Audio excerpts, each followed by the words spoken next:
Chapter 25. The Death of Abraham. Abraham married another wife, whose name was Keturah.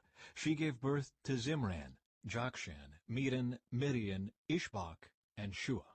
Jokshan was the father of Sheba and Dedan. Dedan's descendants were the Ashurites, Letushites, and Leummites.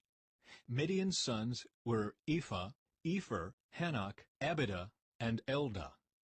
These were all descendants of Abraham through Keturah. Abraham gave everything he owned to his son Isaac, but before he died he gave gifts to the sons of his concubines and sent them off to a land in the east, away from Isaac.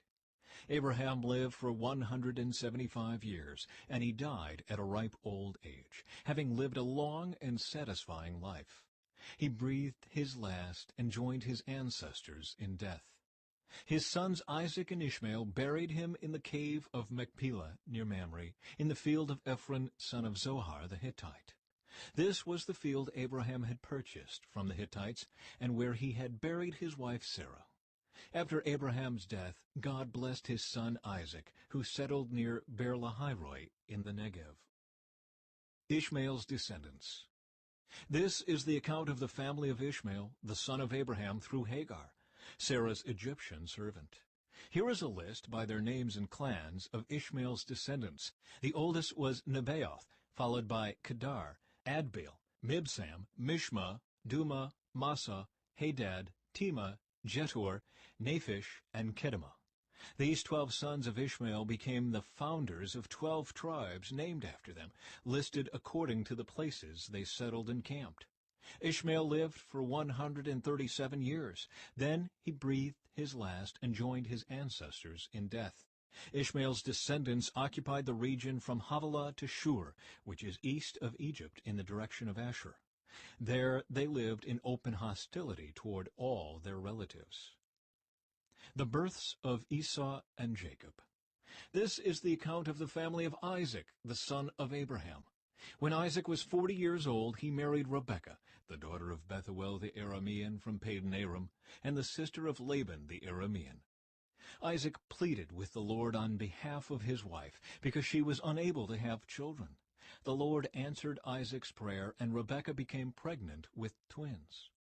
But the 2 children struggled with each other in her womb, so she went to ask the Lord about it. "Why is this happening to me?" she asked. And the Lord told her, "The sons in your womb will become 2 nations. From the very beginning the 2 nations will be rivals. One nation will be stronger than the other, and your older son will serve your younger son." And when the time came to give birth, Rebekah discovered that she did indeed have twins. The first one was very red at birth and covered with thick hair like a fur coat, so they named him Esau. Then the other twin was born with his hand grasping Esau's heel, so they named him Jacob. Isaac was 60 years old when the twins were born. Esau sells his birthright. As the boys grew up, Esau became a skillful hunter. He was an outdoorsman, but Jacob had a quiet temperament, preferring to stay at home.